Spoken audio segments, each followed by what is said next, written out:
Why did the street feel too quiet? That question kept circling in her head, faint and insistent, like the buzz of a dying radio signal. Marine Corporal Sarah Mitchell adjusted her helmet, feeling the desert heat slide like fire beneath the Kevlar. The sun had only just begun to burn its way over Fallujah, painting the shattered city in long, skeletal shadows. It was October 2004, and for Sarah, the days had already started blending into one another. Dust, adrenaline, and the constant smell of cordite that clung to her uniform like a second skin. 6 months into deployment, she no longer counted time in weeks. She measured it in heartbeats between gunfire, in the number of lives she could still save before nightfall. She had joined the Marines against her father's wishes.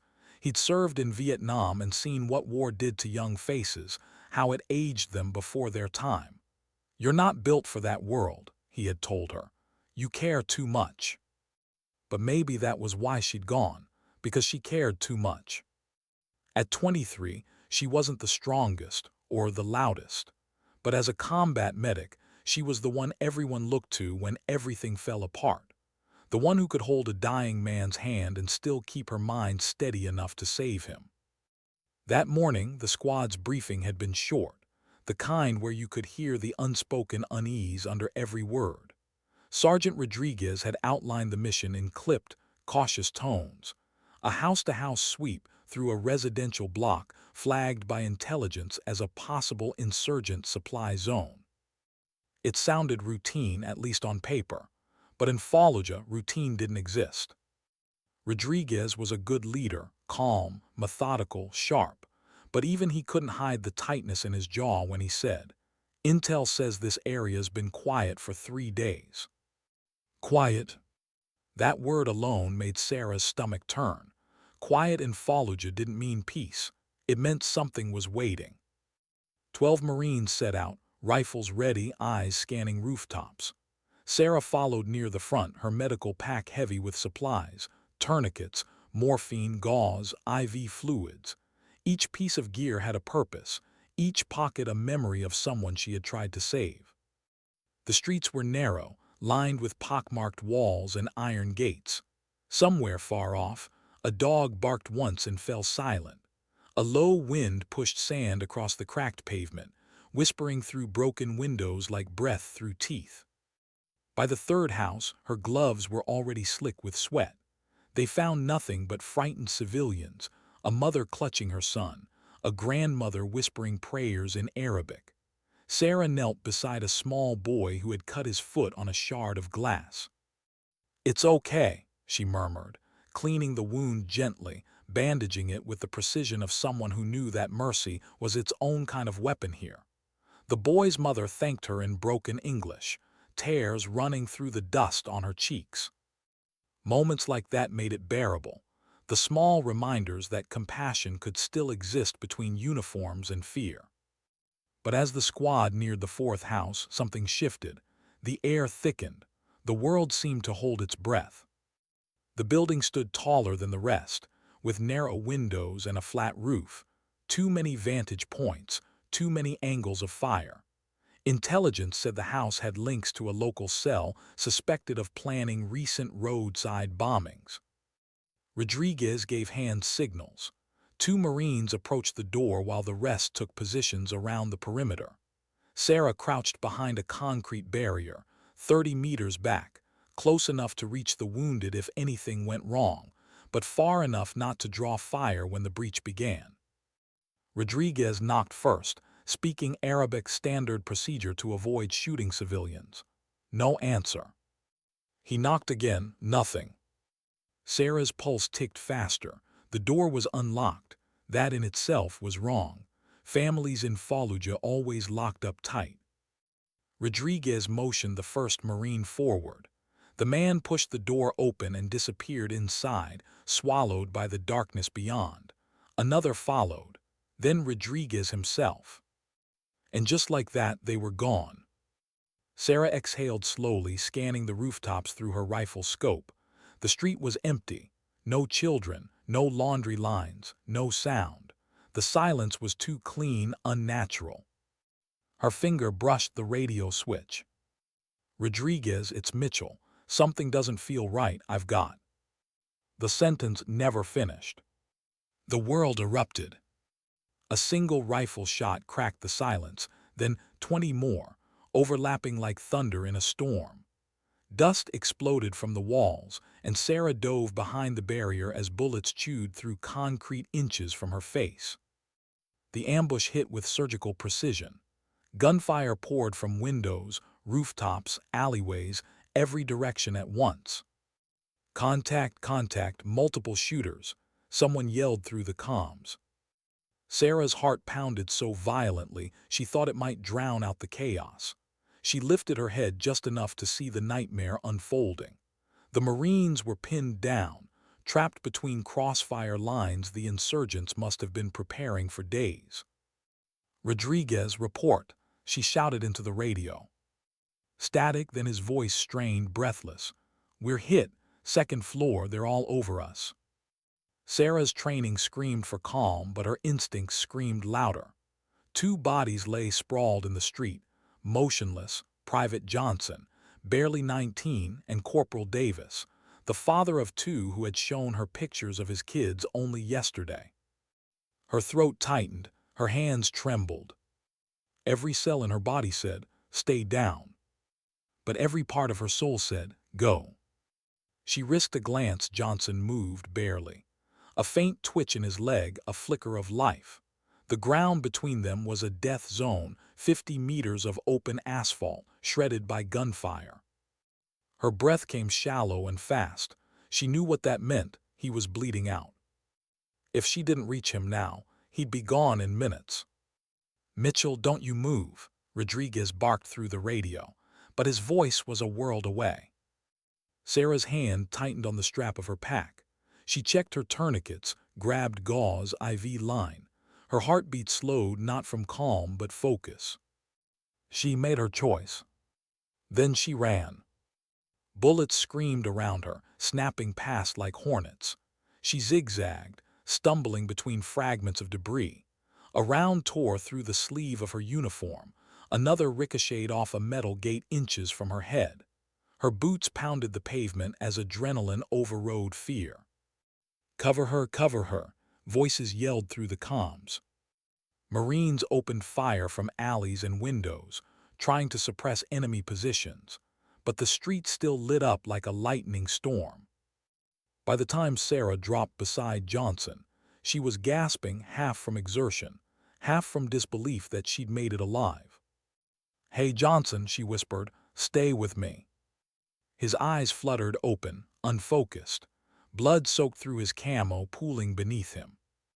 3 gunshot wounds: shoulder, abdomen, leg. The abdomen was worst, too deep, too much bleeding.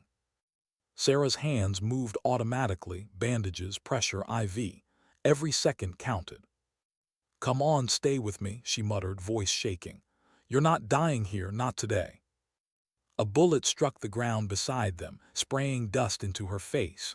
She ignored it, pressing harder on the wound. Her shoulder burned from holding pressure, but she didn't stop.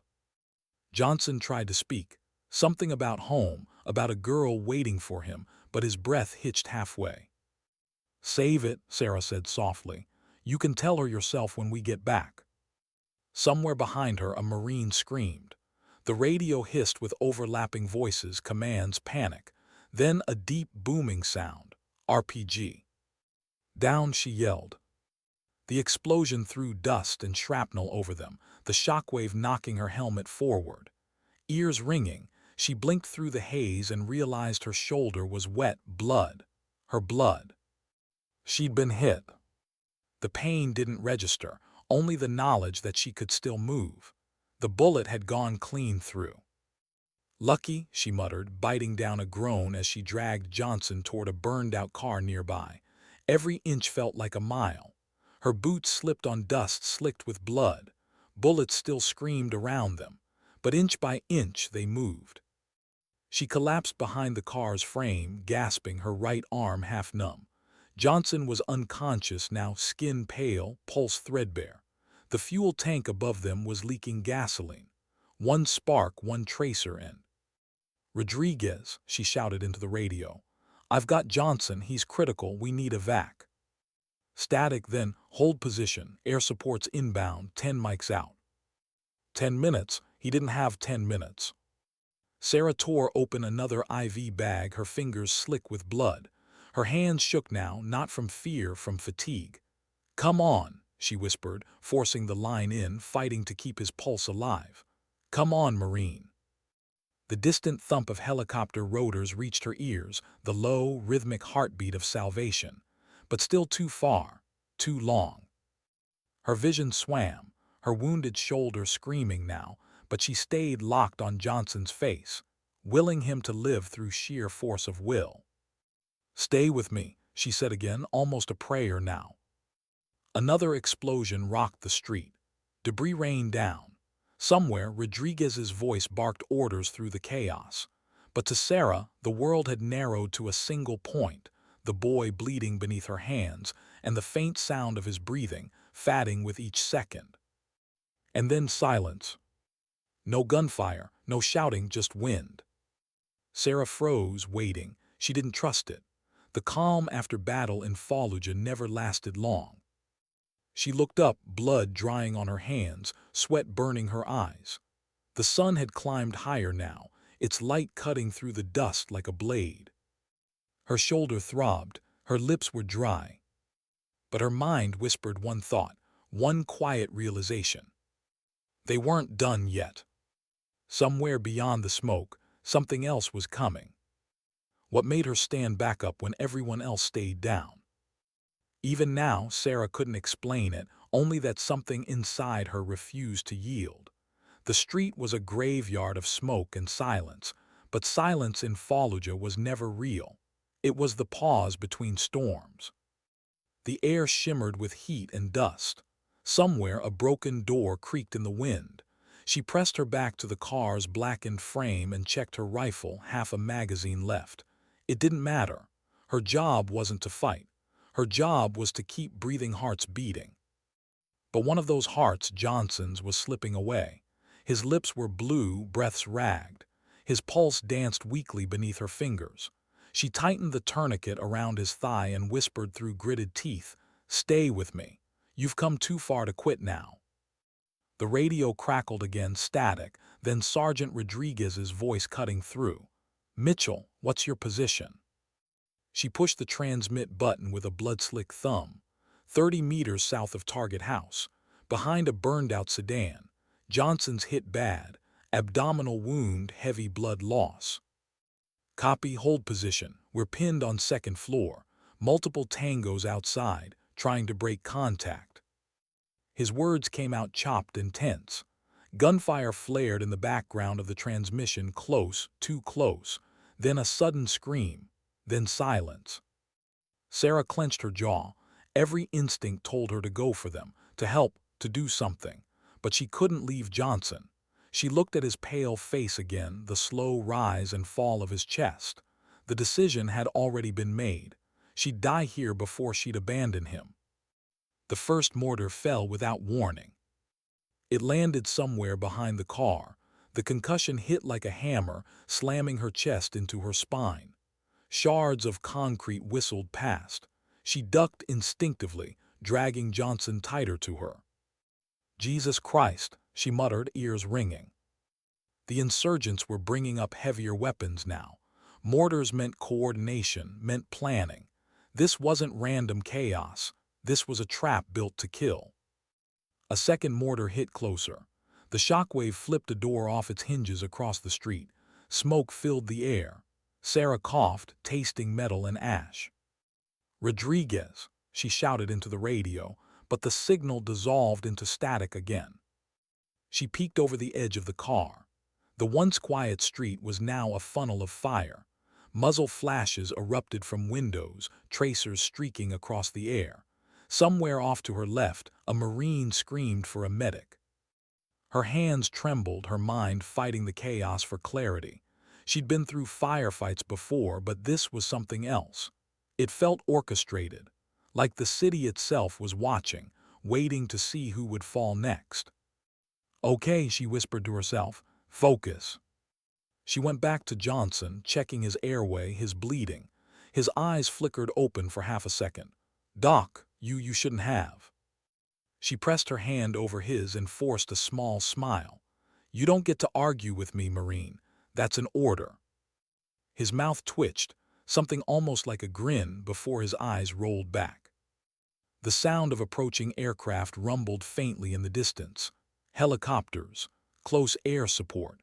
Help was coming, but help had a habit of arriving too late in Fallujah. She reloaded her rifle and risked another glance around the car. 2 more Marines were down across the intersection. One wasn't moving. The other twitched, barely. Her shoulder screamed with pain now, every heartbeat pulsing through the wound. She tightened the bandage she'd wrapped around it earlier, biting down a grunt. There was no time to rest. Another mortar landed, closer this time. The car rocked and gasoline spilled faster from the ruptured tank.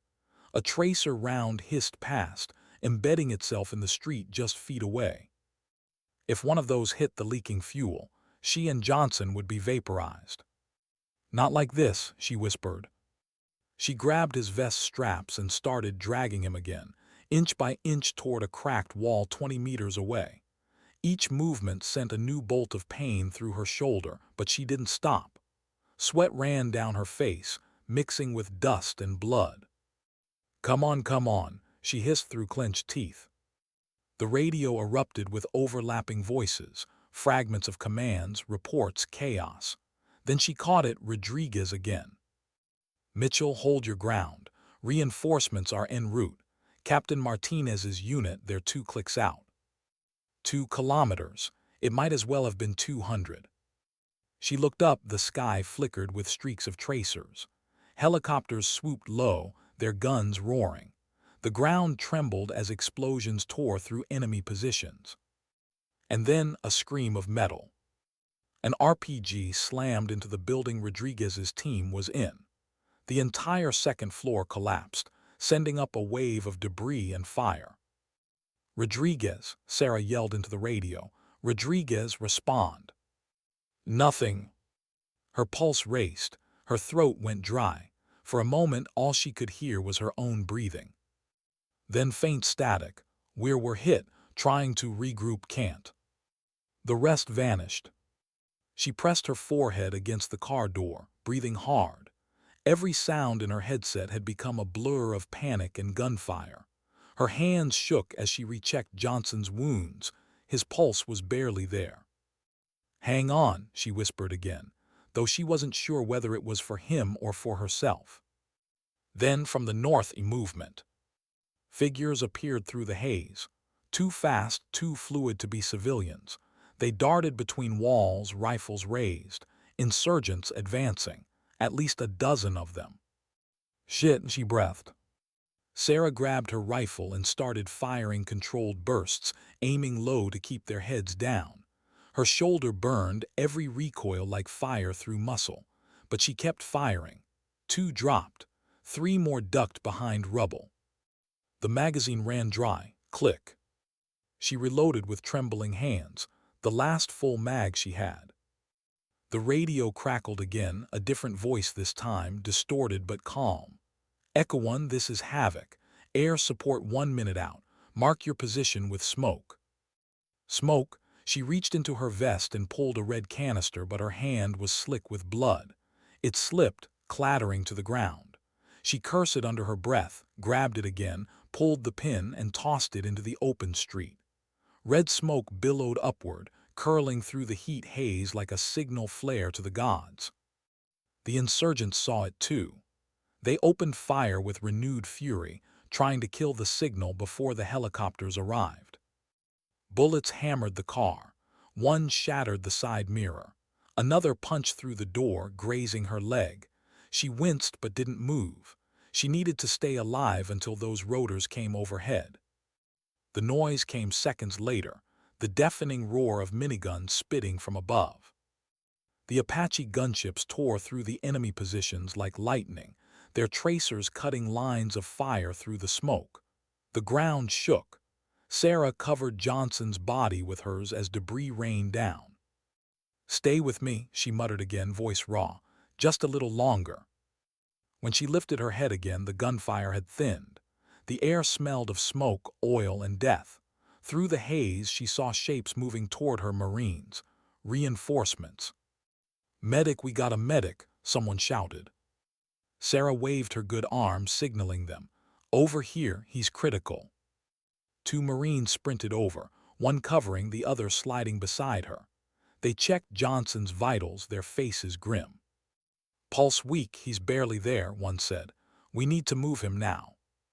Sarah nodded, helping them lift Johnson onto a makeshift stretcher. Her vision blurred for a moment, the adrenaline fatting, the pain rushing in. "You're bleeding bad, Doc," one Marine said, pointing to her shoulder. "I'll live," she muttered. "Get him out first." They carried Johnson toward a small clearing where a medevac helicopter was descending in a cyclone of dust and rotor wash. The noise was overwhelming, the sound of salvation and chaos all at once. Sarah followed close, shielding her eyes against the sandstorm whipped up by the rotors. The crew chief waved them in. "Move, move, get him on." They loaded Johnson aboard with seconds to spare. The flight medic inside gave her a quick thumbs up, still alive, barely, before slamming the door shut. As the helicopter lifted off, Sarah stood motionless, her hair whipping across her face, the air vibrating with power. She watched it rise over the rooftops and vanish into the horizon, carrying the boy she'd refused to let die. Her knees finally gave out. She dropped to the ground, the adrenaline gone, her body shaking uncontrollably. The pain in her shoulder pulsed like a heartbeat. She pressed a hand against it and looked down.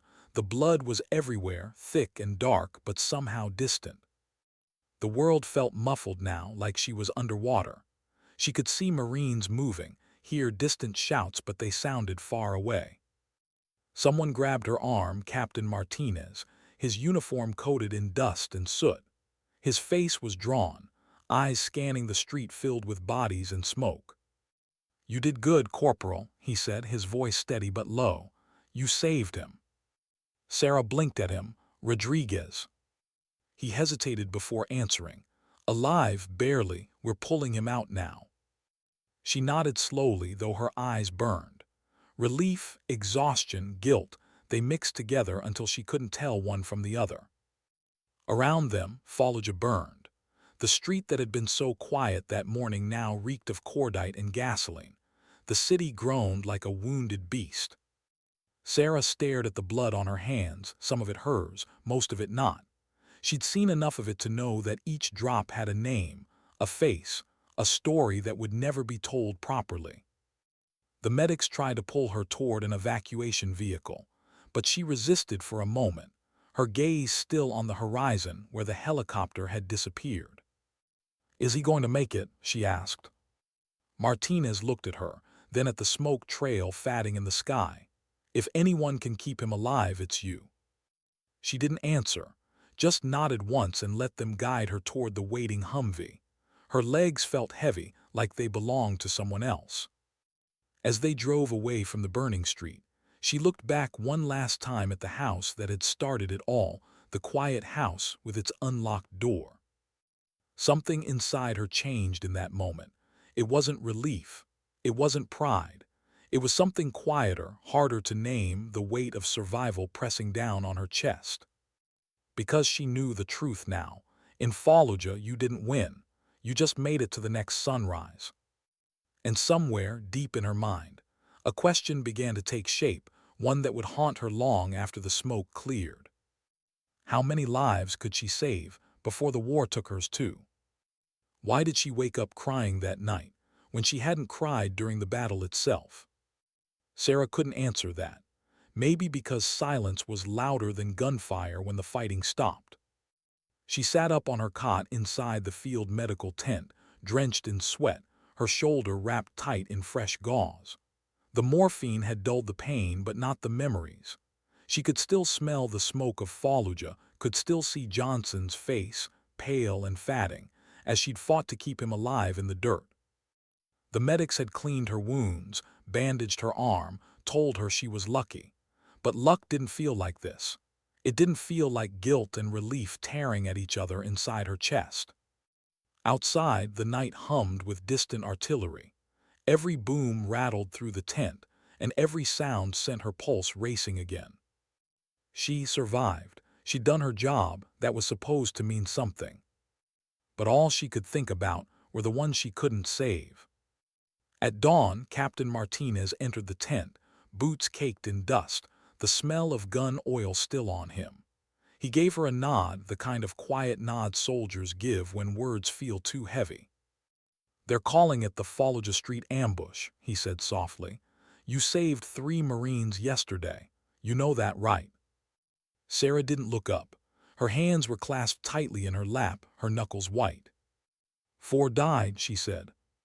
He hesitated. "Yeah, they did, but 7 made it back because of you." She didn't answer. The math didn't comfort her. Martinez sighed, lowering himself onto a metal stool. "Listen, I know that look. I've seen it after every major engagement since Ramadi.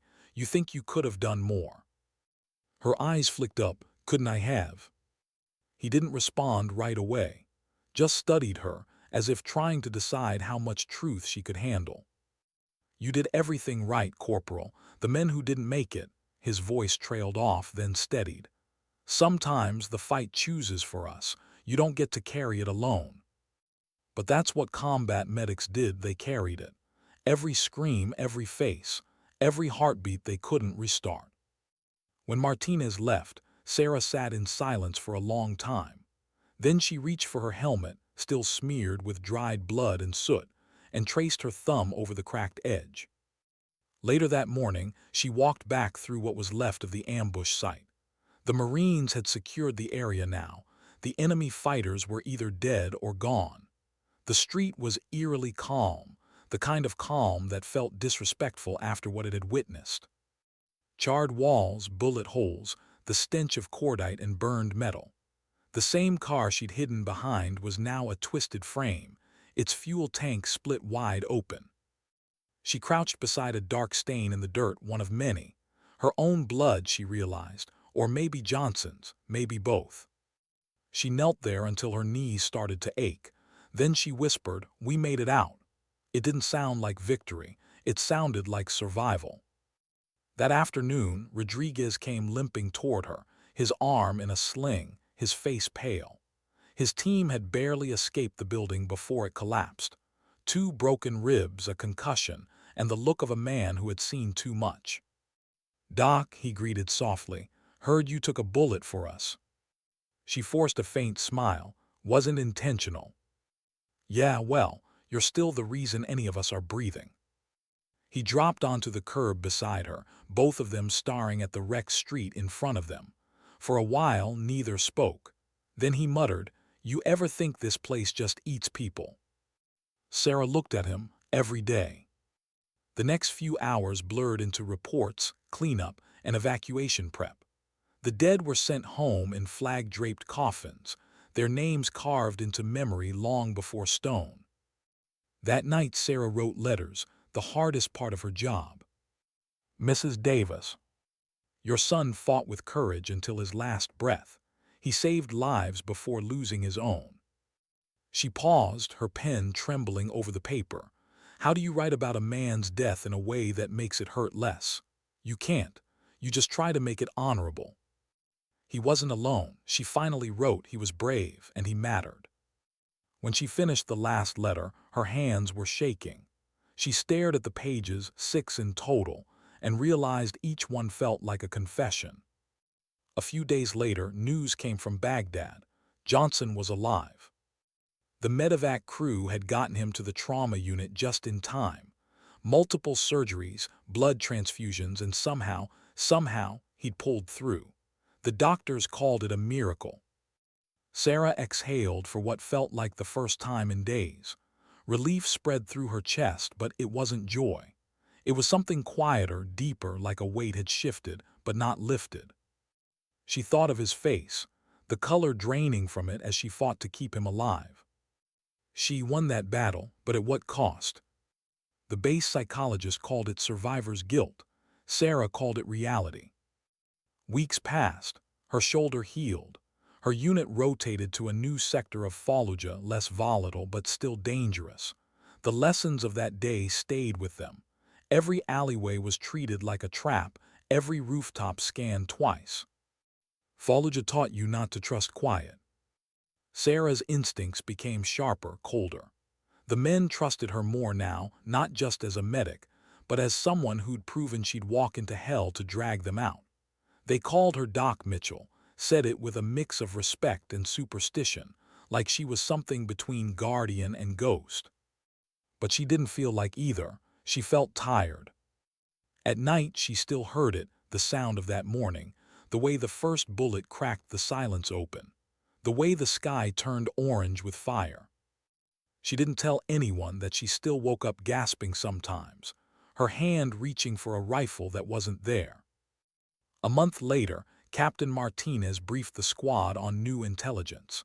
The insurgent cell responsible for the ambush had been tracked to another part of the city. Several leaders had been killed or captured in follow-up raids, but one name stood out: the engineer. He was the architect behind the ambushes, a ghost-like commander who'd studied coalition patrol routes for months before striking. The same man who had orchestrated the trap that nearly killed them all.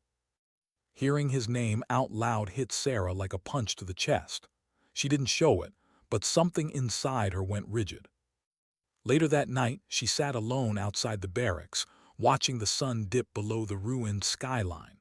The air smelled like oil and dust.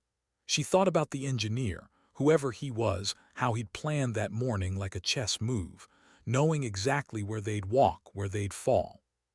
She thought about Johnson's blood soaking into the street, about Davis's empty bunk, about how 4 families back home were still waiting for answers they'd never really get. For the first time since joining the Marines, Sarah felt something new: anger, not the loud kind, the cold kind that burned slow, quiet, patient, the kind that waits for a reckoning. Over the next weeks, she threw herself into work.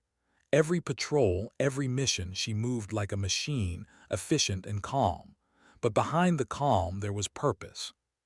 She started volunteering for riskier assignments: house raids, forward reconnaissance, even night ops. Martinez didn't like it. "You don't have to prove anything, Mitchell," he warned. But it wasn't about proving anything. It was about control, about taking back the power the ambush had stolen from her. Fallujah kept burning around them. Each day brought new firefights, new wounded, new names added to the list of the lost. Sarah learned to stitch flesh under fire, to stop bleeding with one hand while holding a rifle with the other. She learned what it meant to be necessary and what it cost. Then, one evening, while tending to a wounded Marine in the back of a Humvee, she heard a familiar voice over the radio. "Mitchell, this is HQ. Johnson's awake." Her breath caught. "Say again." "He's conscious, asked about you." For the first time in weeks, she smiled, a real one. Later, she wrote him a short message through the medical network. "You owe me a coffee when you get home." He replied a week later, "You bring the sugar, I'll bring the scars." It was dark humor, but it made her laugh, and that was something.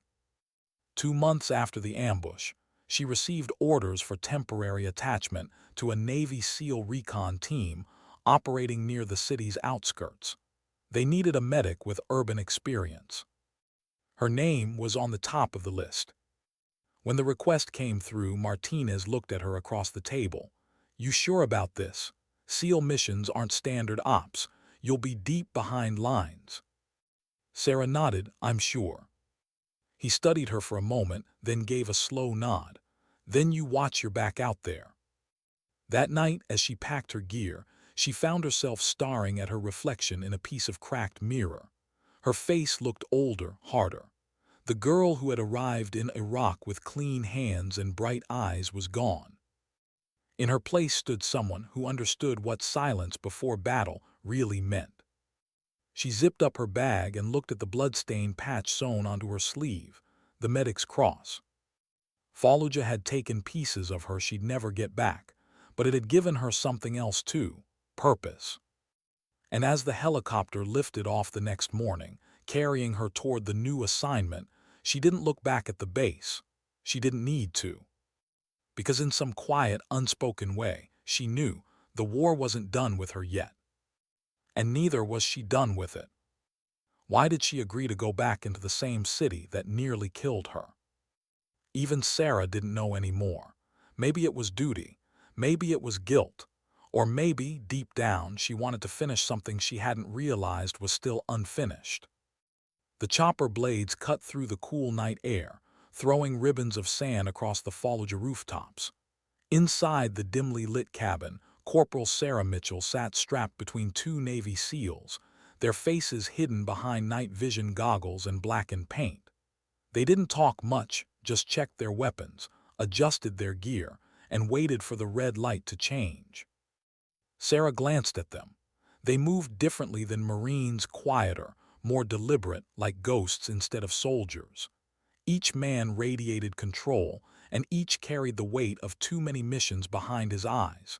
She was here as their combat medic, the outsider in their brotherhood of silence.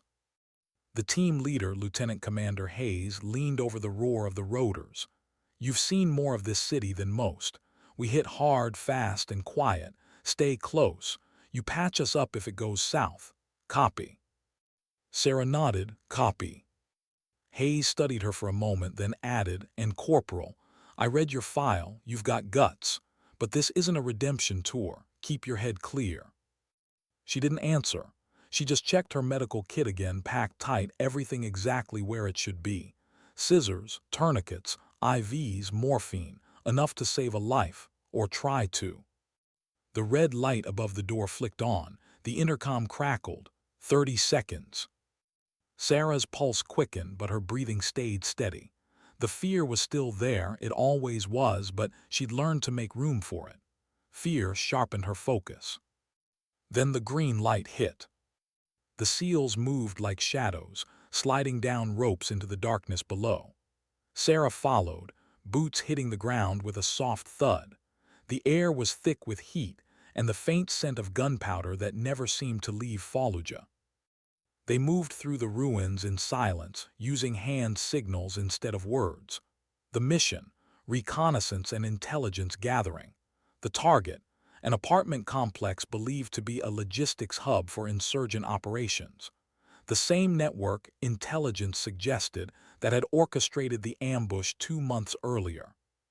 Sarah's breath caught when she heard the code name in the briefing, the engineer. She'd read it before in Martinez's reports, the mastermind who had turned Fallujah's alleys into kill zones, the man whose trap had nearly taken her life and 4 of her brothers. She said nothing, but the sound of that name coiled around her mind like wire. The SEALs approached the complex from the west, staying in the shadows. The building loomed tall, pockmarked by shrapnel and scorched from old firefights. From a distance, it looked abandoned. Up close, it breathed. Hayes raised a fist, signaling stop. Through the faint green glow of her night vision, Sarah saw what he saw, a flash of movement inside a window, gone in an instant. 2 hostiles, one of the SEALs whispered into his mic. "Top floor, armed." Hayes nodded once, then motioned for the team to move in. Sarah stayed in the middle of the column, her heart pounding in rhythm with her boots on the cracked pavement. The silence before contact was worse than the fighting itself, the kind of silence that made your ears ring and your brain whisper all the ways you might die. They breached the door in a single fluid motion. One explosion, one rush of bodies through the frame. The SEALs flowed through the rooms like liquid precision, controlled bursts of fire, shouts in Arabic, the thud of boots against tile. Sarah stayed low, weapon raised, following the last man through. The firefight lasted less than 30 seconds. When it was over, 2 insurgents lay dead and one, barely alive, was dragged into the corner, zip-tied and blindfolded. Sarah exhaled, scanning the room. It was filled with maps, radios, and crates of ammunition. On one wall hung a photo of a man in desert fatigues, dark beard, stern eyes, no smile. Beneath it scrawled Arabic lettering. She didn't need translation. The name was familiar. The engineer. Hayes turned to her. You recognize him? She nodded once, jaw tight. He planned the ambush on my unit. Hayes studied her face. Then this is poetic. We're here because of him. They began collecting evidence, documents, hard drives, notebooks. Every piece of intel was photographed, bagged, cataloged. Sarah's hand stayed busy helping one of the SEALs who'd nicked his arm on shrapnel. She cleaned the wound quickly, working by flashlight, her fingers steady even as her mind spun. The prisoner groaned from the corner. Hayes knelt beside him, spoke through an interpreter. The man gave short, broken answers, fear in his eyes. Sarah caught only fragments in English. Weapons, next compound, leader returning soon. Hayes's eyes flicked toward her. He says the engineer will be here, tonight. For a moment no one spoke. The air seemed to thicken. Then Hayes stood. We hold position. They set up an ambush of their own, silent, efficient. The irony wasn't lost on Sarah. 2 months ago, she'd been the one walking into a trap. Now she was part of one. Hours passed. The city outside slept fitfully, the hum of distant gunfire a lullaby no one asked for. Sarah crouched near a window, her shoulder pressed against the cracked wall. She tried not to think, but memories had a way of sneaking in. Johnson's blood on her hands, Rodriguez's screams over the radio, the way the sunlight had burned through the dust that morning.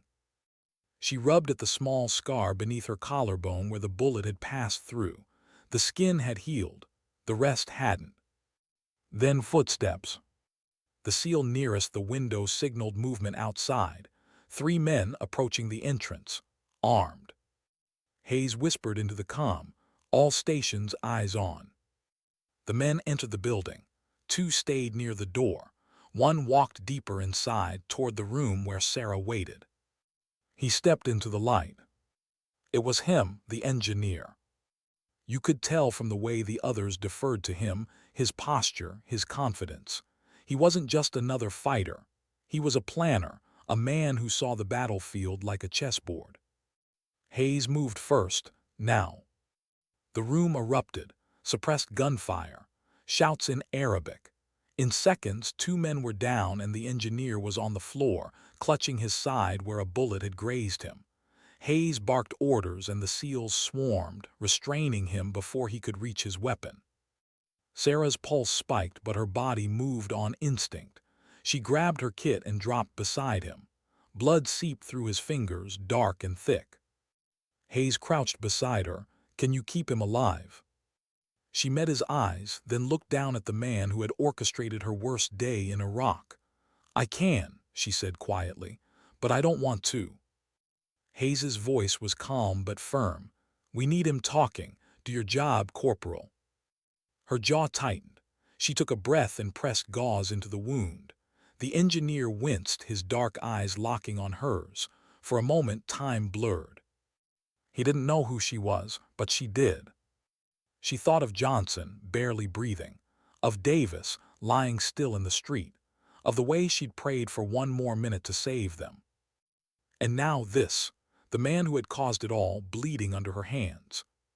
She pushed harder on the wound. You'll live, she muttered coldly, unfortunately. The mission ended as quickly as it had begun. Within 20 minutes, the team was exfiltrating with their prisoner and hard drives. The engineer was unconscious, sedated but stable thanks to Sarah. On the helicopter ride back, the team sat in silence. The desert wind roared through the open ramp, carrying the scent of smoke and dust. Hayes finally spoke, his voice almost lost to the wind. You held it together back there. Sarah didn't respond. She just stared out at the horizon, the city lights flickering beneath them like dying stars. Most medics would have frozen up, Hayes continued. You didn't. She turned to him. You think that's strength? He raised an eyebrow. Isn't it? Sarah shook her head slowly. No, it's what's left when everything else burns away. Hayes studied her for a long moment, then gave a small nod. Maybe that's what strength really is. They landed back at base before dawn. The prisoner was taken into custody, and the SEALs debriefed with intelligence officers. Sarah stayed behind in the med bay, cleaning the blood off her gloves. Some of it was his, some of it was hers. She wasn't sure which bothered her more. When Hayes came by later, he stood in the doorway for a while before speaking. They'll interrogate him for weeks, but whatever happens next, you did good, Mitchell. You got him breathing. She didn't look up. I'm not sure that's a good thing. He gave a faint smile. You don't have to be sure, you just have to keep doing it. She finally met his eyes. And what if I can't? Hayes paused. Then you walk away, but from what I've seen, you're not the walking away type. When he left, Sarah sat alone in the quiet room, listening to the faint hum of the generators outside. She opened her journal, the one she rarely used, and wrote one sentence. I saved the man who killed my friends. She stared at it for a long time, then closed the book. Outside, the first light of dawn touched the edges of Fallujah, a city that never truly slept, only paused between tragedies. Sarah looked out at it through the tent flap, her reflection faint in the glass.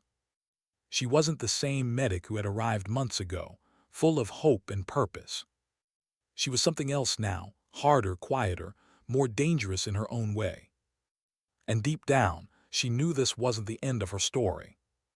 The war had a way of circling back, of testing you twice to see if you'd learned the first lesson. Why did the sound of helicopters still make her flinch, even when they carried her home? The mission with the SEALs had ended 2 days ago, but the echoes still hadn't faded. Every time the rotors passed overhead, Sarah felt her heartbeat stutter, like her body remembered something her mind tried to bury. The engineer was alive, captured, breathing because of her hands, because she'd done her duty even when her heart told her to stop. Now back at the forward operating base, life went on like nothing had changed. Patrols rolled out every morning. Convoys rumbled past the wire. Radios buzzed with chatter about the next mission, the next target. But for Sarah, something had changed. She could feel it in the silence between radio calls, in the way soldiers looked at her with a strange mix of respect and pity. They'd heard what she'd done. Word traveled fast in war zones. The medic who saved the man responsible for killing Marines in Fallujah. Some called her brave. Others whispered that she shouldn't have bothered. Sarah didn't answer either side. She just kept her head down and worked. It was late afternoon when Captain Martinez found her sitting outside the med tent, cleaning her gear. He dropped into the chair beside her, sweat streaking his forehead. The desert sun was brutal even by Fallujah standards. "You look like you haven't slept in 2 days," he said quietly. "I haven't," Sarah replied without looking up. Martinez studied her for a long moment, then said, "Heard about the op. The engineer, he's in custody." "Yeah," she said, "I was there." "I know." They sat in silence for a bit. The smell of diesel and burned sand drifted on the wind. Somewhere, a generator coughed and sputtered. Martinez leaned forward, elbows on his knees. "You did the right thing, Mitchell." She finally looked at him. "Did I?" "You kept him alive, that's what you do." She stared at her hands, the same hands that had pulled Marines out of burning streets, the same hands that had held a man she wanted dead and kept him from dying. "I saved him," she said softly, "and I don't even know why." Martinez exhaled. "Because you're a medic, because you don't get to pick sides once the bleeding starts." Sarah's voice cracked just a little. "But what if it never stops bleeding?" He didn't answer that, maybe because he didn't have one. That night, Sarah walked the perimeter alone. The desert stretched endlessly beyond the wire, a wasteland that swallowed sound and gave nothing back. She thought about Johnson, still recovering in Germany, now alive because she hadn't stopped. She thought about Davis, whose name was etched into a memorial board inside the tent. And she thought about the engineer, sitting in an interrogation cell somewhere, his pulse steady because of her hands. War didn't make sense. It just demanded payment. And she was starting to realize it didn't always take your life. Sometimes it took pieces of your soul instead. Days passed, then a week. Fallujah simmered under a haze of tension and dust. The Marines conducted raids almost daily now, each one fueled by intelligence gathered from the engineer's capture. According to reports, he'd given up names, locations, even maps of weapons caches. It was strange. The man who had nearly destroyed them was now saving American lives through the information he'd surrendered. Sarah didn't know how to feel about that. Gratitude wasn't the right word. Neither was closure. It was something colder, more abstract, like watching an earthquake settle the ruins it created.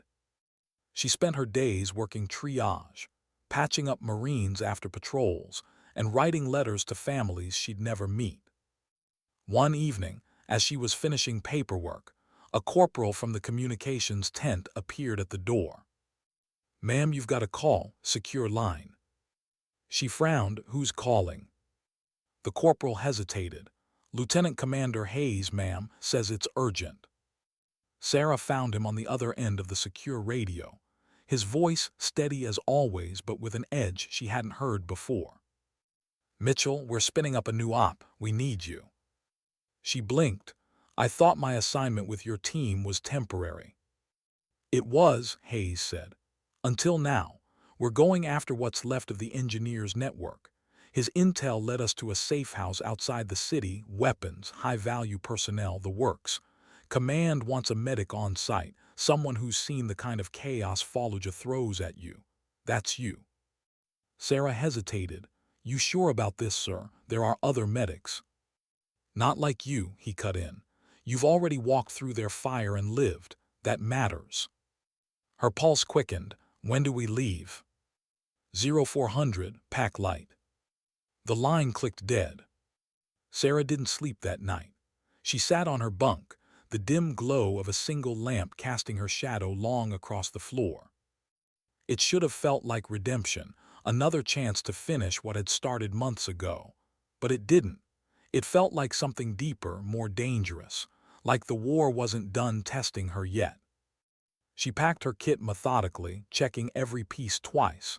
Scissors, chest seals, adrenaline injectors, enough morphine to ease a man's pain before the end.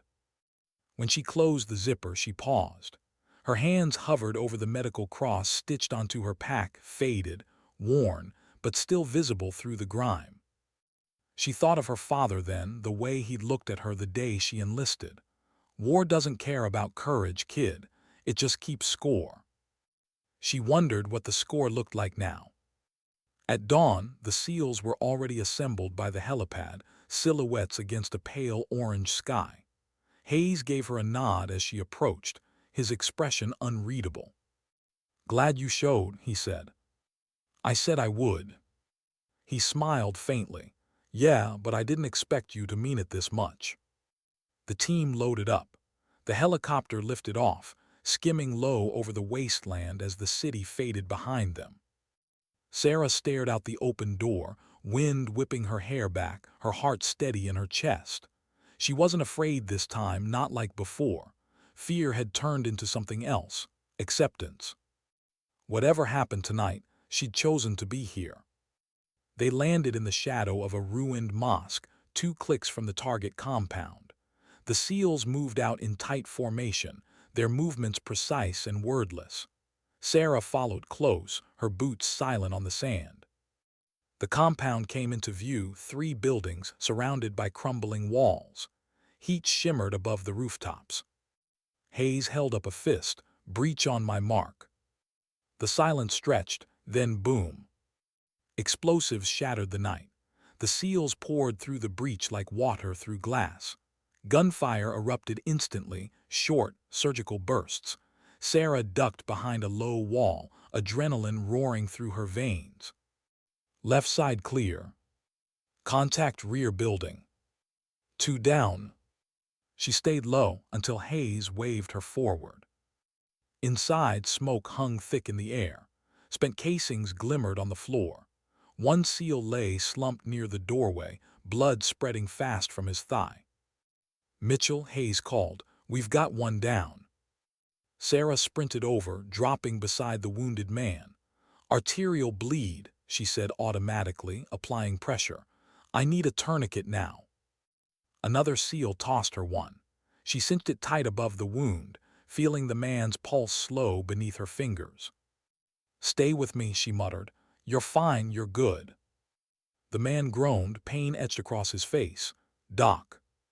"Yeah," she said, "I'm here." She stabilized him quickly, adrenaline making her movements precise and fast. When she looked up again, the fight was over. The SEALs had secured the compound. The enemy lay scattered among the debris, a dozen insurgents neutralized. But what caught her attention wasn't the silence afterward.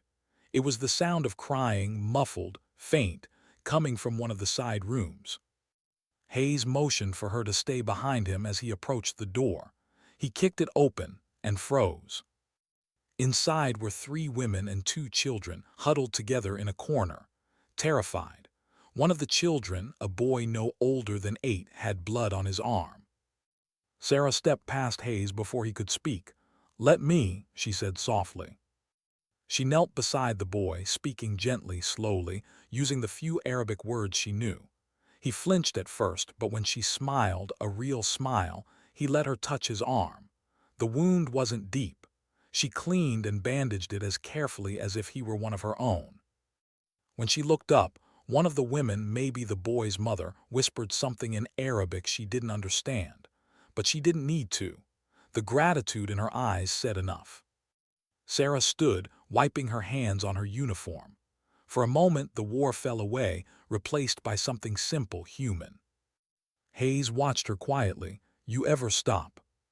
She shook her head. "Not my job." He smiled faintly. "That's why you're here." They left the compound before sunrise, their objective complete. The safe house was cleared, the remaining insurgent network crippled. But Sarah's mind was somewhere else, back in that room, with those women, that boy. Because for the first time since Fallujah, she'd seen something other than destruction. She'd seen life again. Back at base, the debrief was short. Command was satisfied. The mission was a success. But Sarah didn't celebrate. She sat outside as the sun rose, the sky painted in shades of fire and dust. Hayes joined her quietly, handing her a metal cup of coffee. "We got word," he said. "The engineers' intel helped us locate 3 more safe houses. You probably saved a few hundred lives today." Sarah stared into the cup. The steam curled upward, vanishing into the morning light. "Funny," she said softly. "The man who took lives is saving them now, and I helped him do it." Hayes leaned back, resting his arms on his knees.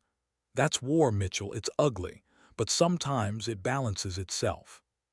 She turned to him. "Does it?" He thought for a moment, then said quietly, "Only if people like you are in it." Sarah looked away, blinking against the sun's glare. The desert wind picked up, carrying the faint sounds of the waking base. Engines, orders, laughter. Life somehow continuing. She didn't know if the balance Hayes spoke of was real, but for the first time in months, she felt something close to peace. It didn't erase what she'd seen. It didn't fix what had been broken. But it was enough for now. Why did she still wake before dawn, even when she didn't have to? Because the quiet hours before sunrise were the only time the war didn't sound like war. 2 months had passed since the last mission with Hayes and his SEAL team. The desert heat had shifted from unbearable to merely cruel, and the rhythm of Fallujah had returned to what soldiers called normal, meaning the city still burned, but everyone pretended it was progress.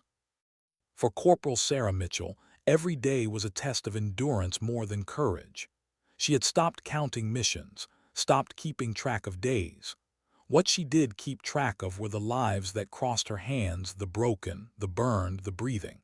She remembered their eyes, their last words, their trembling hands reaching for hers.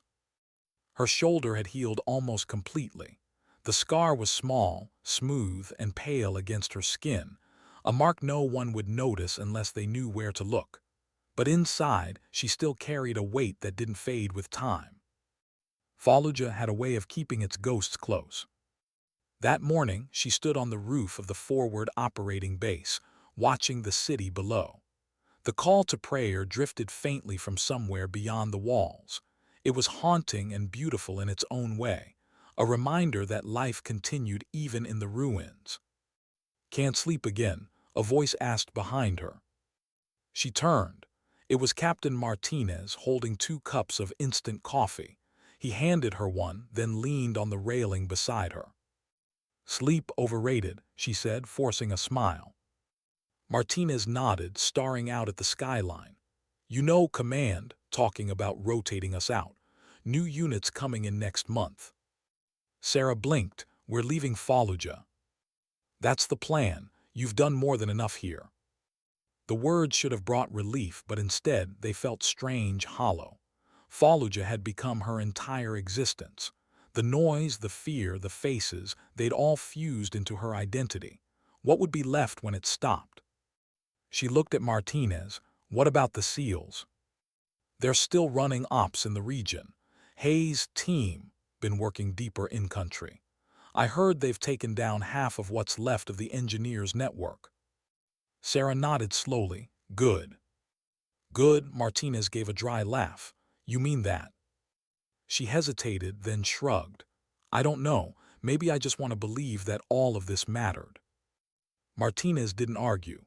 He just took a long sip of coffee, eyes scanning the horizon. "Fallujah never gives closure," he said finally. "You take what piece you can and you leave the rest behind." By mid-afternoon, Sarah was in the field again. Routine patrol, routine risks. There was no such thing as safe in Fallujah, only degrees of danger. The streets were quieter now than when she'd first arrived. The heavy offensives had pushed insurgents deeper underground, but that only made the threat harder to see. Every alleyway was a question mark, every door a coin tossed between life and death. She walked near the front of the formation, scanning rooftops, her pack heavy with medical gear. Every few steps, her fingers brushed the cross patch on her sleeve, a habit she developed without realizing it. They stopped to search a row of abandoned buildings. The Marines moved with caution, clearing each room in sequence. Sarah stayed outside, ready in case someone didn't come back out. Minutes passed, then a shout from inside. "Contact 3rd floor." Gunfire burst through the windows, shattering glass onto the street. Sarah dropped to one knee, instinct kicking in. She grabbed her radio. "This is Mitchell. Who's hit?" Static then. "Private Ramirez leg wound, heavy bleeding." Sarah bolted inside. The air was thick with dust and gunpowder. Marines exchanged fire from behind crumbling walls as she sprinted up the staircase 2 steps at a time. Ramirez was slumped near the landing, his face pale, blood pooling beneath his leg. "I got you," Sarah said, dropping beside him. She tore open her med kit, clamping the artery before it could bleed out completely. The world narrowed to her hands, the sound of his breathing, the distant echo of gunfire. "Doc, am I gonna make it?" Ramirez asked, voice trembling. She forced a calm smile. "You'll walk it off, Marine." He chuckled weakly. "I can't even move it." "Then crawl it off," she said. He laughed, and that sound, fragile as it was, reminded her why she did this. Minutes later, the firefight ended. The insurgents were down. Sarah finished dressing the wound and signaled for evac. Ramirez would live. Outside, she sat on the curb, wiping sweat from her forehead. The heat was brutal, the kind that burned through your uniform and your bones. Martinez approached, crouched beside her. "Another one for the win column." Sarah gave a tired grin. "Another one for the scars." He studied her for a moment, then said, "You ever think about what you'll do after all this?" She looked out at the street, the same one she'd walked through 100 times, each with a new memory of someone who didn't come back. "No," she said, "because I don't know who I'll be when it's over." That night, as she lay on her cot, her radio buzzed softly. Mitchell, it's Hayes. Her eyes opened instantly. Sir. Got some news you'll want to hear. The engineer, he's being transferred to Baghdad for trial. And his intel, it's been gold. We've dismantled most of his network. Sarah sat up, heart thudding. You're telling me it's over? For Fallujah, maybe, Hayes said. But there's something else. My team's got one more operation before we rotate out, and I requested you. She blinked. Another mission. He hesitated. It's not like the others, more direct. We're going after the last safe house tied to the engineer's command structure, outside Ramadi. Ramadi, she echoed. That's a full day's ride from here. I know, command signed off. Extraction team leaves in 48 hours. We could use you. Sarah didn't answer immediately. She stared at the radio, at her reflection in the dull metal.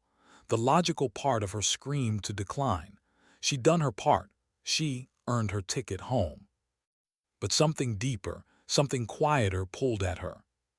Send me the brief, she said finally. I'm in. The following day, Sarah prepared in silence. She didn't tell Martinez until an hour before departure. He didn't hide his disappointment. You were this close to getting out of here, he said.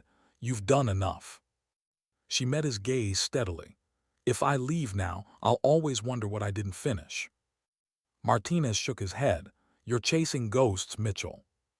Maybe, she said, but they're my ghosts. The helicopter ride to Ramadi was longer than she expected. The desert stretched endless below them, a sea of orange and brown, scarred by the tracks of convoys long gone. Hayes briefed the team mid-flight. Intel suggests the remaining cell is holding out in a walled compound west of the city. Minimal civilians. We go in clean, grab what intel we can, and get out before sunrise. Sarah listened, her hands folded over her pack. She knew the routine. She'd heard the same words before every operation: quick in, quick out, no surprises. And yet there were always surprises. The helicopter dropped them a mile from the target. They moved on foot the rest of the way, the night heavy with tension and heat. Sarah walked close behind Hayes, her rifle ready, her breathing steady. At the edge of the compound, the team halted. Hayes gave the order. The breach was quick, 2 explosive charges, 1 blinding flash, then silence. They swept through the first building without resistance. Empty rooms, old equipment, traces of recent activity. Intel was right, Hayes said quietly. They cleared out fast. Sarah frowned. Or they're waiting for us. The words had barely left her mouth when the first shot rang out. A bullet cracked past her head, striking the wall behind her. The SEALs dropped to cover instantly, returning fire. Multiple shooters, second floor, one shouted. Sarah dove behind a stack of sandbags, heart hammering. The firefight erupted like thunder. Muzzle flashes lit the windows above. Hayes barked into his radio, coordinating flanking fire. Bravo team, move left. Mitchell, stay low. But she was already moving. A SEAL had gone down near the doorway, clutching his side. Blood soaked his uniform. She slid beside him, pulling him into cover. You're hit, hold still. Go, he gasped. I'm fine. Shut up, she said, already cutting through his vest. The wound was bad, deep, bleeding fast. She pressed a dressing hard against it, feeling his pulse flutter under her palm. Bullets tore through the walls. One nicked her helmet, sending sparks across her vision. She didn't flinch. She just worked. Stay with me, she whispered, voice steady even as dust rained down around them. Don't you quit on me now. Above them, Hayes's voice cut through the gunfire. Push forward, clear the second floor. The firefight lasted another minute, maybe less, though to Sarah, it felt endless. Then the shooting stopped. The silence was deafening. Clear, someone yelled. She finished stabilizing the wounded SEAL, then looked up. The building was filled with smoke, debris, and the smell of blood. Hayes appeared through the haze, his weapon lowered. We've got intel. Hard drives, maps, communications logs, it's over. Sarah exhaled slowly, The wounded man beneath her groaned but was still breathing. She smiled faintly. Not over yet. Hayes knelt beside her. You're still the best damn medic I've seen. She gave a tired laugh. Don't flatter me, I'll start charging for it. He grinned, then looked toward the horizon. Dawn was breaking, the first light spilling across the desert like fire. Extraction birds inbound, he said quietly. We're going home. Back on the helicopter, Sarah sat beside the wounded SEAL, monitoring his vitals as the aircraft climbed into the morning sky. The sun was blinding, painting everything in gold and red.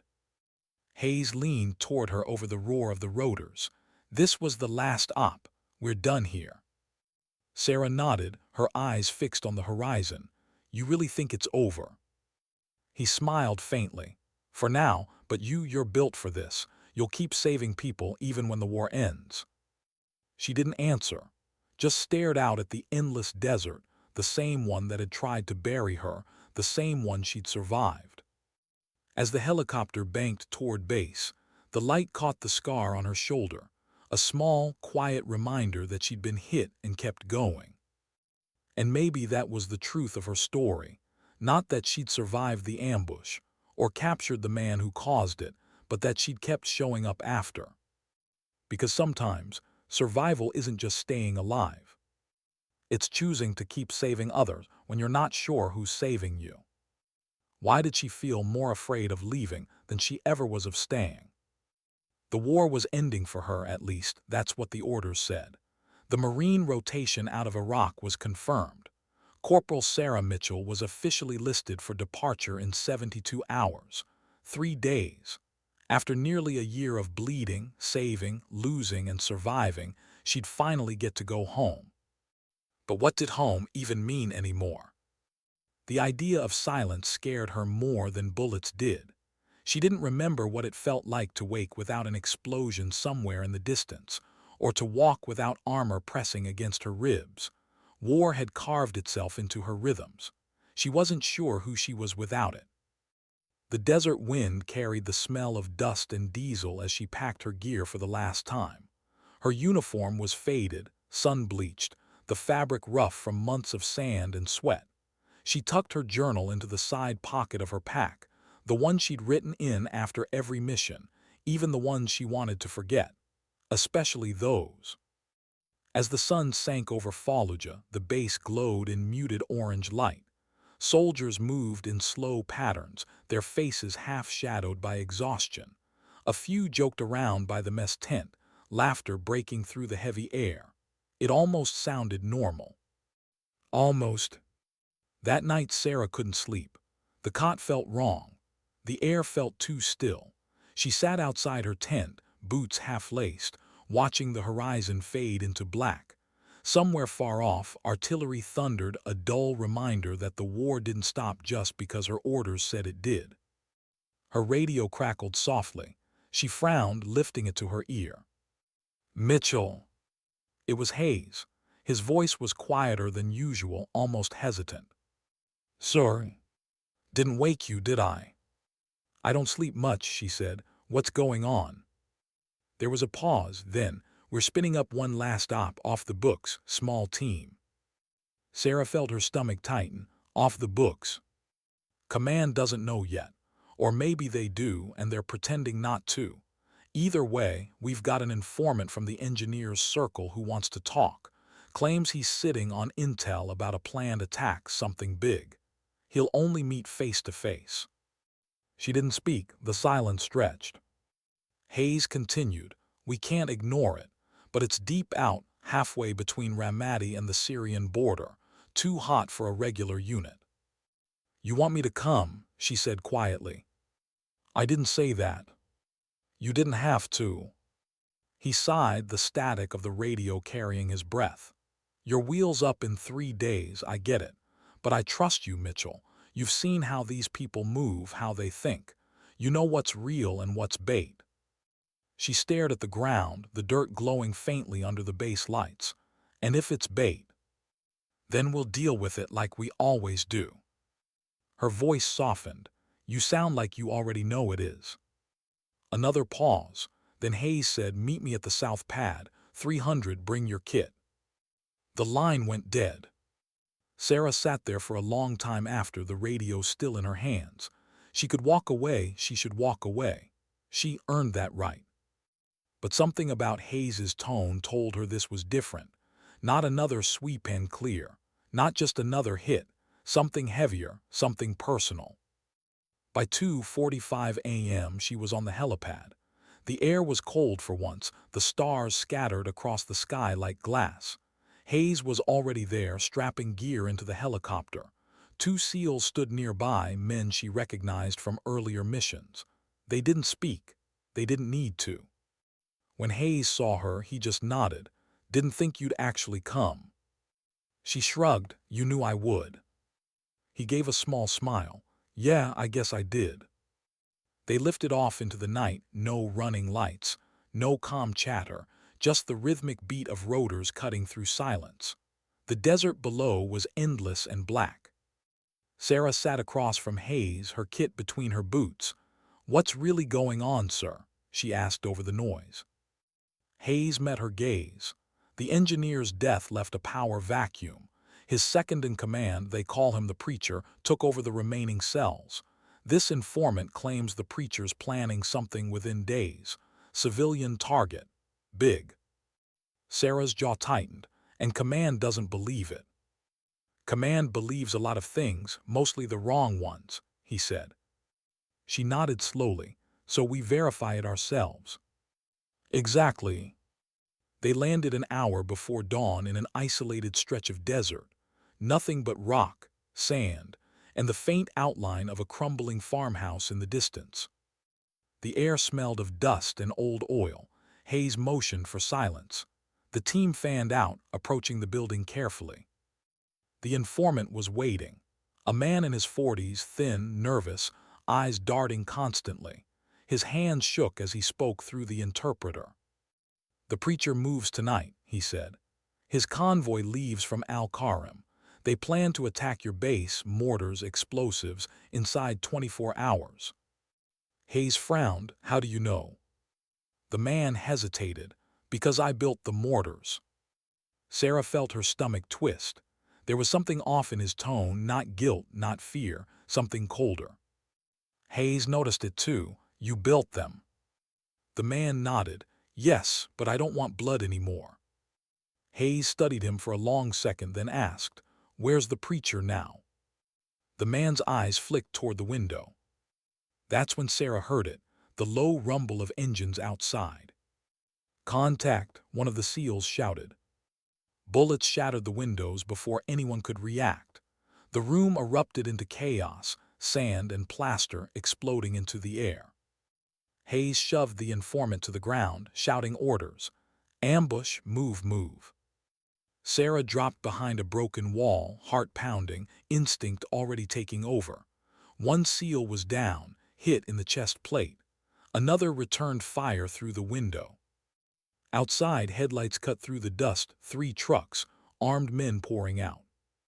The informant was screaming in Arabic now, words Sarah couldn't understand but didn't need to. His betrayal was clear. He'd led them here. Hayes grabbed Sarah's arm. "We're bugging out, back door, go." They sprinted into the open desert as gunfire tore through the farmhouse. The horizon was barely starting to glow, first hints of dawn on the edge of darkness. A round whizzed past her ear. Another struck the sand inches from her boots. She hit the ground, rolled, fired back in controlled bursts. The SEALs were outnumbered 5-1. The firefight was chaos, muzzle flashes, shouts, smoke. Then she saw Hayes go down. "Hayes," she screamed, bolting toward him. He was on one knee, blood spreading across his shoulder. He waved her off. "I'm fine, get to cover." She ignored him, dragging him behind a dune. "You're not fine," she snapped, cutting through his vest. The bullet had torn through muscle, clean entry, ugly exit. He groaned. "You always this stubborn." "Only when it counts," she said, pressing a SEAL over the wound. Another explosion shook the ground, one of the trucks, hit by a lucky grenade. Flames lit the desert like sunrise. The SEALs regrouped, laying down suppressive fire. "Bird inbound," someone shouted over the comm. "ETA 4 minutes." Sarah looked at Hayes. "Can you move?" He gritted his teeth, nodded. "Help me up." She slung his arm over her shoulder, half carrying him toward the extraction zone. The sound of gunfire grew distant, replaced by the thunder of approaching rotors. The helicopter dropped fast, kicking up a storm of dust. The SEALs piled in, covering their retreat. Sarah shoved Hayes inside, then jumped aboard as the chopper lifted. The desert below shrank, the burning trucks glowing like dying embers. Inside the aircraft, Sarah worked quickly, tightening the pressure bandage on Hayes's shoulder. His face was pale but calm. "Still with me?" she asked. He managed a weak grin. "You're getting too good at this." She smiled despite herself.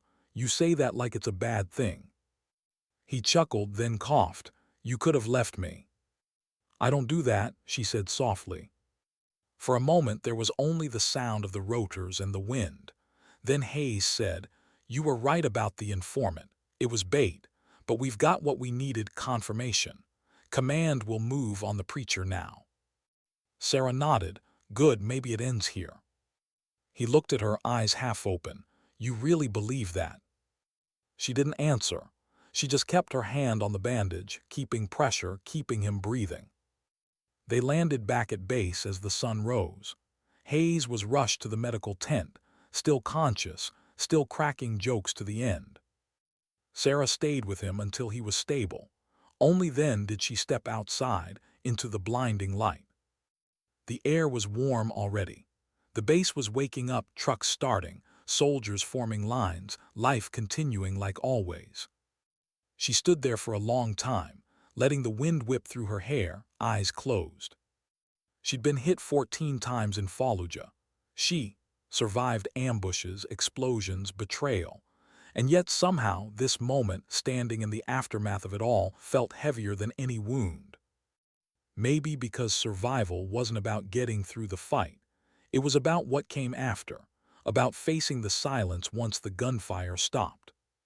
That evening Hayes woke. His voice was hoarse, weak. "Mitchell." She looked up from the chair beside his bed. "You should be resting." He smiled faintly. "You always tell me what to do." "Someone has to," she said. He looked at her for a long moment. "When you go home, don't forget who you were here. Don't let anyone make you small again." Sarah blinked back, the sudden sting in her eyes. "I won't." He nodded slowly. "Good, because we need people who remember." Later that night, as she walked past the flight line, she stopped to watch the last rays of sun disappear behind the horizon. The sky burned red, like it always did after battle. She thought of Johnson, of Martinez, of Hayes, of every name written in her journal, each one a fragment of the war she carried. She didn't cry. She just stood there, breathing in the desert air one last time. Because tomorrow she would leave. And maybe, finally, she'd learn what peace sounded like. Why did home feel more foreign than war? The plane touched down just after midnight, a soft thud that should have sounded like peace, but didn't. Through the window, Corporal Sarah Mitchell watched the runway lights blur past like streaks of memory. A year of blood, sand, and survival compressed into the quiet hum of a landing gear. When the engines died, everyone clapped. Not loud, just polite, relieved applause. She didn't join in. Her hand stayed still on her lap, the skin rough and scarred from months of field dressing, gunfire, and grit. "Welcome home," the pilot said over the intercom. But Sarah wasn't sure where home was anymore. 2 days later, she stood in her childhood kitchen in North Carolina. The walls were exactly the same, faded yellow paint, the faint smell of coffee and cedar, but she felt like a stranger standing in someone else's life. Her mother moved around her, trying too hard not to cry. Her father, a Marine once himself, stayed quiet, watching her with eyes that had seen too much of their own wars. "You've lost weight," her mother said, her voice trembling just slightly. "Are you eating?" Sarah smiled faintly. MREs count. Her father chuckled, but it didn't reach his eyes. You made it back, kid. That's what matters. She nodded but said nothing. Later, when they were asleep, she wandered out to the porch. The night air was soft, filled with crickets and the distant hum of a highway. No explosions, no radio chatter, no sand stinging her eyes, just quiet. It should have been comforting. It was. She stared at the stars, the same ones that had hung over Fallujah, over Ramadi, over every broken piece of desert she'd walked through. But they looked different here, softer, unaware. For weeks, she tried to settle back into civilian life. The VA appointments, the polite questions from neighbors, the thank you for your service that always felt too small and too heavy at once. She volunteered at a local clinic for veterans, patching up cuts and scrapes, handing out prescriptions instead of morphine. But every time she smelled antiseptic, she was back in Iraq, crouched over a wounded Marine, the sound of rotor blades thundering overhead. At night she dreamed of sand and blood and radio static, sometimes of Hayes calling her name, voice echoing through the smoke, sometimes of Martinez smiling through the dust. She'd wake up sweating, reaching for her med pack that wasn't there anymore. One morning, as autumn crept in, she got a letter, handwritten, official seal at the corner. The handwriting stopped her cold. From LT, CMDR Daniel Hayes. Subject: a promise kept. Her breath caught as she opened it. The words were few, deliberate. Mitchell. They cleared me for limited duty. Shoulders a mess but still attached. Figured I'd keep my promise, didn't let the war take me either. Command wants to debrief you for a citation. You won't care, but you should know your actions during Ramadi saved 5 lives, including mine. You'll never say it, so I will. You earned it. You told me once that maybe strength isn't what survives.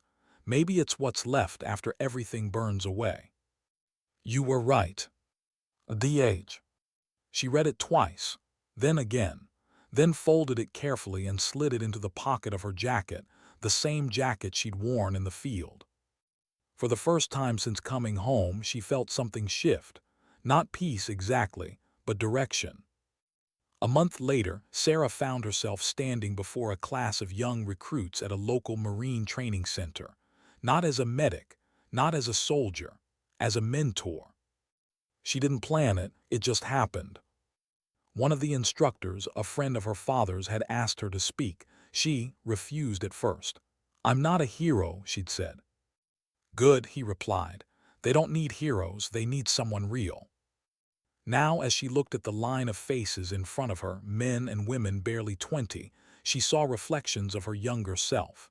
Eager, untouched by loss, convinced courage was about never breaking. She started quietly. They told me war would make me stronger. They were wrong. The room went silent, every eye on her. It didn't make me stronger, she continued. It made me see what strength really is. It's not running toward danger. It's staying when every part of you wants to leave. It's putting your hands on someone's wound and promising them they'll live even when you don't believe it yourself. A pause, her voice softened. It's about doing your job even when your heart's already broken. No one moved, no one spoke. When she finished, the instructor nodded once. The recruits stood in silence, not clapping, not cheering, just understanding. And that silence, that respectful, heavy silence, meant more than any medal could. Later that evening, Sarah visited the Veterans Memorial outside the city, a granite wall with hundreds of names carved into it, each one catching the setting sun. She traced her fingers along the letters she knew: Davis, Rodriguez, Johnson. Beside the memorial, a small fountain trickled. The sound was soft, rhythmic water over stone, the opposite of gunfire. She took out her journal and flipped through the pages. The handwriting was shaky at first, scrawled between battles and evacuations. Over time, it steadied, more thoughtful, less frantic. On the last page, she wrote, "Sometimes the war doesn't end when you leave it." Sometimes it ends when you finally forgive yourself for surviving. She closed the book, pressed her palm against it, and breathed. That night she called Hayes. He picked up after the second ring. "Mitchell thought you forgotten me." "Not a chance," she said, smiling. He laughed, that dry, steady voice she'd come to trust. "Heard you're giving speeches now." "Don't spread rumors," she replied. "It was one time." "Still, you're good at it." "I didn't think I would be," she admitted. "I thought I'd never fit back in." Hayes was quiet for a moment. "None of us fit back in, Mitchell. We just learn how to live in between the memories." "Yeah," she said softly, "I think I'm learning." They talked for a while about nothing and everything. About the desert, about the people they'd lost, about how strange it was to miss the sound of a helicopter. When the call ended, Sarah sat in the quiet for a long time. The house felt less empty than before. Maybe, she thought, healing didn't look like forgetting. Maybe it looked like remembering and choosing to keep going anyway. Months later, she was driving along a coastal highway, windows down, hair whipping in the wind. The ocean stretched endlessly to her right, blue, alive, loud. The same sun that had burned over Fallujah now shimmered on the waves, softer somehow. She pulled over at a lookout point and stepped out. The air smelled of salt, not dust. The ground beneath her was solid, not shifting. She closed her eyes. For the first time in a long time, she didn't feel the weight of her pack or the sting of memory, just air, light, life. A group of kids were playing nearby. One of them scraped his knee and cried. Instinctively, Sarah reached into her jacket pocket, found a small first aid kit she still carried, and walked over. "It's okay," she said gently, kneeling. "Let's fix you up." The boy sniffled, watching as she cleaned the cut and placed a bandage. "Are you a doctor?" he asked. She smiled softly, something like that. When he ran back to his friends, she stood and looked out over the ocean again. The wind tugged at her sleeves, the horizon wide and endless. For the first time, she didn't see Iraq when she closed her eyes. She saw the faces she'd saved, the ones who'd made it home. And somewhere, she thought, Hayes was looking at the same horizon, maybe thinking the same thing. Back at her car, she pulled the folded letter from her jacket pocket, Hayes's note, and read it one last time. Then she smiled, tucked it into the dashboard, and started the engine. The radio flickered on static at first, then a song she didn't know. Something quiet, steady, like the heartbeat she once listened for in the middle of chaos. As the sun dipped low and the road curved ahead, Sarah whispered to herself, not for anyone else, not for the ghosts, but for her own peace. Sometimes strength isn't what stands tall. Sometimes it's what walks away, still breathing, still human. The wind rushed through the open window, carrying her words into the fading light. Fallujah was behind her now. But the lessons, the love, the loss, the courage, they stayed. And somewhere deep inside, beneath the scars and silence, Sarah Mitchell finally understood what the war had been trying to teach her all along. Sometimes dignity doesn't speak. It simply acts.